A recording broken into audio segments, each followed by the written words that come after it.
Welcome back. अभी की जो अपडेट है वो HURL की तरफ से अपडेट है। बहुत सारे लोगों की क्वेरी थी कि HURL का एग्ज़ाम पैटर्न क्या है और इसका एग्ज़ाम डेट जो है वो कब तक आएगा और इसमें किस तरीके के क्वेश्चन जो है वो आते हैं। तो इन चीज़ों के बारे में जो है वो डिस्कस करेंगे हम लोग। सबसे पहले हम लोग बात करते हैं इसके सिलेबस की। जैसा कि इन्होंने ऑफिशियल सिलेबस जो है वो रिलीज़ कर दिया है, आप लोगों ने उसको देखा ही होगा।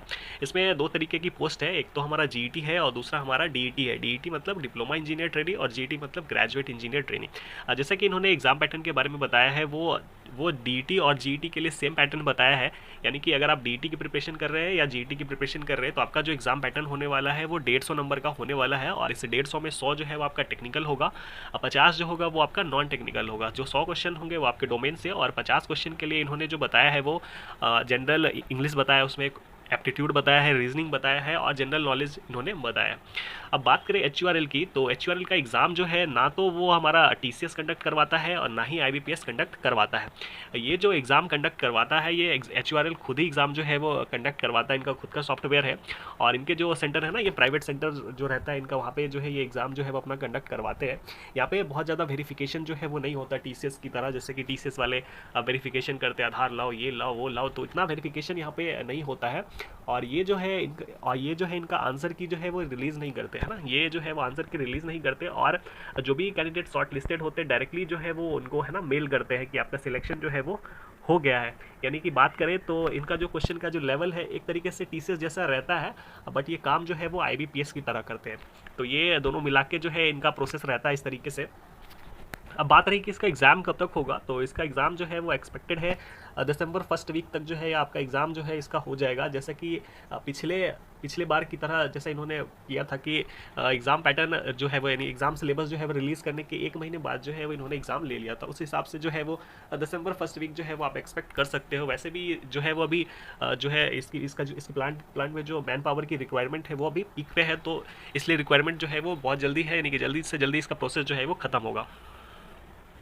अब हम बात करते हैं इसके एग्ज़ाम पैटर्न की। जैसा कि आपको पता चल गया कि 150 क्वेश्चन आएंगे, 50 नॉन टेक्निकल और 100 टेक्निकल आएंगे। और इसमें इंपॉर्टेंट चीज़ ये है कि इसमें कोई भी नेगेटिव मार्किंग नहीं है, तो ये कहीं ना कहीं आप लोगों के लिए अच्छा ऑप्शन है। अब बात रही कि क्वेश्चन का लेवल किस तरीके का रहेगा नहीं रहेगा, तो सबसे पहले हम लोग इसके सिलेबस की ओर देखते हैं। जैसा कि हम लोग नॉन टेक की बात करते हैं, बहुत सारे लोगों की जो दिक्कतें होती है वो नॉन टेक में होती है। तो जैसा कि नॉन टेक के बारे में इन्होंने बताया है कि 50 क्वेश्चन जो होंगे वो नॉन टेक के होंगे और इस 50 क्वेश्चन में 10 क्वेश्चन जो होगा वो आपका एप्टीट्यूड से आएगा, 10 क्वेश्चन रीजनिंग से आएगा, 20 क्वेश्चन आपका GK से रहने वाला है और 10 क्वेश्चन जो है वो आपका है ना जनरल इंग्लिश से रहने वाला है। तो इंग्लिश के 10, एप्टी के 10, रीजनिंग के 10 और 20 आपका GK जैसा। अब मैं बात करूँ पिछले ट्रेंड की, है ना, पिछले ट्रेंड की, जब इसका एग्ज़ाम हुआ था तो क्या क्या चीज़ें इन्होंने मेनली जो है वो फोकस करा था। तो जैसा कि इंग्लिश के बारे में अगर हम लोग डिस्कस करें तो उन्होंने जो पूछा था पिछले बार का जो ट्रेंड है उसके हिसाब से बता रहा हूँ कि उन्होंने सिनोनिम से क्वेश्चन पूछे थे, एंटो से क्वेश्चन पूछे थे, स्पॉट द एरर के बारे में क्वेश्चन पूछा था, वोकैबुलरी के बारे में पूछा था, एक्टिव वॉइस के बारे में क्वेश्चन था, उसके बाद उन्होंने आर्टिकल्स के बारे में भी क्वेश्चन जो है वो पूछा था। तो इन चीज़ों पे जो है उन्होंने फोकस करके जो है वो सवाल बनाया था। तो इंग्लिश में जो है उन्होंने इतना ही पूछा था, बट इन्होंने यहाँ पे डिटेल सिलेबस प्रोवाइड करके रखा है, तो ये सारे टॉपिक्स जो है वो आप देख सकते हैं। एप्टीट्यूड की अगर हम लोग बात करें तो पिछले ट्रेंड के अनुसार इन्होंने टाइम एंड डिस्टेंस से काफ़ी सारे सवाल पूछे थे, प्रॉफिट एंड लॉस से पूछा था, सिंप्लीफिकेशन से बहुत सारे क्वेश्चंस थे, टाइम एंड वर्क से क्वेश्चन ज़्यादा था, अलजेब्रा से बहुत सारे क्वेश्चन थे। अब बात रही कि ये जो इसका सिलेबस है, इसका सिलेबस का जो लेवल है, क्वेश्चन का जो लेवल है वो इतना टफ नहीं था, बहुत ज़्यादा ईजी था। अगर आप कैलकुलेट करेंगे तो आप है ना, मेरे को लगता है कि आप जुबान से ही कैलकुलेट कर लेंगे, इतना आसान था कि x + y बराबर मान के चले 36 है, तो इन्होंने y का वैल्यू, एक आध क्वेश्चन तो ऐसे थे कि आप है ना डायरेक्टली देख के जो है वो बता सकते हैं। तो ये एप्टीट्यूड का ये इनका लेवल है, आप देख सकते हैं। यहाँ पे इन्होंने सिलेबस भी रिलीज़ कर ही दिया है, तो यहाँ पे नंबर सिस्टम भी आपके लिए इंपॉर्टेंट है, तो इसको जो है वो पढ़ के जाए और पिछले बार जैसा इन्होंने पूछा है तो उसको ध्यान में आप डेफिनेटली रख के जाएँ।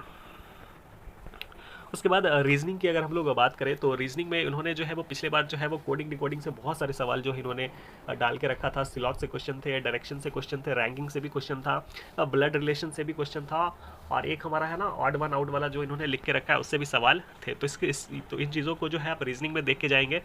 जनरल अवेयरनेस के लिए जो इन्होंने लिख के रखा है इतना पढ़ने की ज़रूरत नहीं है आपको जो है वो स्टैटिक GK GS जो है वो पढ़ने की ज़रूरत है।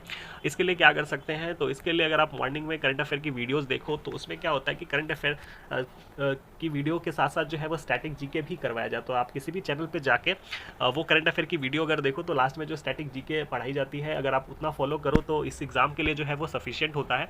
ज़्यादा आपको पॉलिटी हिस्ट्री करने की ज़रूरत इसमें नहीं है।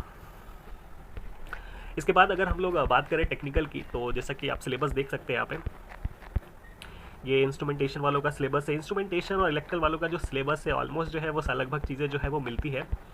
तो जैसा कि आप देख सकते हैं यहाँ पे इलेक्ट्रिकल का सिलेबस, ये इलेक्ट्रिकल का सिलेबस है, आप देख सकते हैं ये सिलेबस जो है वो सेम टू सेम जो है वो एसएससी जेईई का सिलेबस इन्होंने छाप दिया है। अगर आप सही से देखेंगे तो आपको समझ में आ जाएगा। ये सेम टू सेम जो सिलेबस है वो एसएससी जेईई का सिलेबस है। अब इस सिलेबस में क्या इंपॉर्टेंट है, इस सिलेबस में इंपॉर्टेंट ये है कि ये जो सिलेबस है इसके अकॉर्डिंग जो है ये क्वेश्चन फ्रेम करते हैं, और इसमें जो है वो थ्योरी का पोर्शन जो है वो ज़्यादा होता है, न्यूमेरिकल जो है ये लोग कम पूछते हैं। अब इसके लिए जो है इसमें से जो कौन कौन से टॉपिक जो है वो ज़्यादा पूछते हैं, तो उसकी अगर बात करें तो वो मशीन और पावर सिस्टम से जो है वो क्वेश्चन ज़्यादा आपको देखने को मिलता है। मेजरमेंट से भी क्वेश्चन रहता है, वाट मीटर से क्वेश्चन आपको देखने को मिलेंगे। और उसके बाद इसमें जो इन्होंने सिलेबस लिखा है इसके अलावा भी ये जो है कुछ क्वेश्चन पूछ देते हैं, जैसे कि टेंडर वाले भी क्वेश्चन जो है वो आपको देखने को मिलेंगे। इसके अलावा डिजिटल से भी एक दो सवाल जो है वो आपको देखने को मिलता है कि बूलियन अलजेब्रा वाला जो होता है ना, एक 1s 2s कॉम्प्लीमेंट करके जो है आता है, उससे भी एक आध सवाल जो है वो लोग पूछ देते हैं। तो ये इन चीज़ों का जो है आप लोग ध्यान में रखेंगे।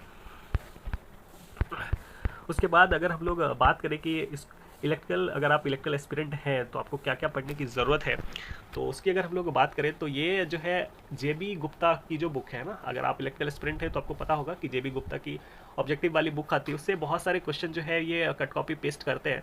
तो आपको जो है वो जेबी गुप्ता की जो बुक है, अगर आपने उसको प्रैक्टिस करा है, बनाया है, तो आपको तो आइडिया होगा। तो आप एक बार जो है थ्रूली रिवीजन कर सकते हो, वहाँ से बहुत सारे क्वेश्चन जो है वो आपको same to same cut copy paste जो है वो मिलेगा। अब ऐसा नहीं कि पूरा जेबी गुप्ता हम पढ़ ले, ऐसा नहीं है।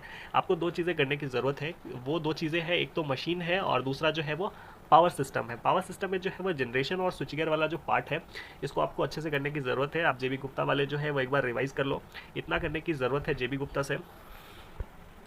अब और क्या चीज़ें कर सकते हैं, और जो चीज़ें हैं वो है कि इसका जो लेवल है इतना टफ रहता नहीं है, बहुत इजी इसका सवाल रहता है, वन लाइनर जो है वो रहता है। इसके लिए आप जो है वो दो सेट लगा के जा सकते हो। एक एनएफएल का जैसा क्वेश्चन है, पैटर्न है, लगभग उसी लेवल का जो है वो आपको इस एग्ज़ाम में जो है वो क्वेश्चन का लेवल मिलने वाला है। तो आप एनसीएल और एनएफएल का जो एग्ज़ाम अभी रिसेंट में हुआ है उसके पीवाईक्यूज जो है वो एक बार देख के जाओगे तो कहीं ना कहीं आपको एक बेसिक आइडिया जो है वो मिलेगा इस एग्ज़ाम का और इस एग्ज़ाम के लेवल का।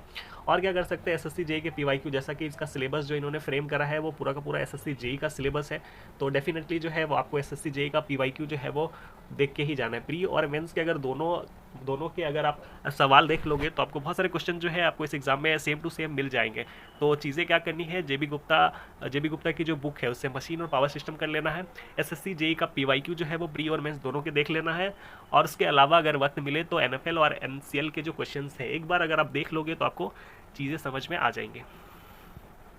उसके अलावा कि इसका कट ऑफ कितना था, तो लगभग जो है पिछले बार जैसा कि इन्होंने सवाल पूछा था वो 100 नंबर का सवाल पूछा था, और उसमें जो कट ऑफ था लगभग 80 प्लस ही कट ऑफ जो है वो गया था। एग्जैक्ट आइडिया नहीं है but 80 plus he cut off था। तो ये इलेक्ट्रिकल की बात हमने करी, अब हम लोग थोड़ा मैकेनिकल की ओर चलते हैं। तो ये अब जैसा कि आप यहाँ देख सकते हैं ये जो है हमारा मैकेनिकल का सिलेबस है, और मैकेनिकल का सिलेबस भी ऑलमोस्ट एसएससी जेईई के सिलेबस के जैसा है। और इसका जो कट ऑफ है, पिछले बार जो कट ऑफ गया था मेरे को एग्जैक्ट पता है कि 77 जो है वो मैकेनिकल का जो है वो कट ऑफ गया था, क्योंकि 100 नंबर का सवाल आया था, 55 टेक्निकल और 45 नॉन टेक्निकल, तो उसमें जो कट ऑफ गया था वो 77 जो है वो हमारा कट ऑफ गया था। उसके बाद इसमें जो है ये लोग कहाँ से क्वेश्चन जो है वो कट कॉपी करते हैं, तो वो आरएस कुर्मी की जो किताब है उससे बहुत सारी क्वेश्चन जो है वो सेम टू सेम आपको कट कॉपी पेस्ट जो है वो देखने को मिला था। और बात रही कि इसके लिए प्रिपरेशन के लिए हम लोग क्या क्या करें, तो वो आरएस कुर्मी की किताब और एसएससी जेईई का पीवाईक्यू, ये दो चीज़ें आपको अच्छे तरीके से करने की ज़रूरत है इस मैकेनिकल एग्ज़ाम के लिए, अगर आप जीईटी के लिए सोच रहे हो तो गाइज़ ये जो हमारा सिलेबस था, चाहे आप मैकेनिकल से हो इलेक्ट्रिकल से हो, तो ये चीज़ें आपको करने की ज़रूरत है। ये HURL का एग्ज़ाम पैटर्न था, इसका सिलेबस था। अगर आप लोग कहेंगे तो मैं इसका सैलरी स्ट्रक्चर भी आपको आगे बता सकता हूँ। अगर आपको लगता है कुछ और आपको ज़रूरत है, आपको जानने की ज़रूरत है, तो नीचे कमेंट कर सकते हैं, we will try to help you.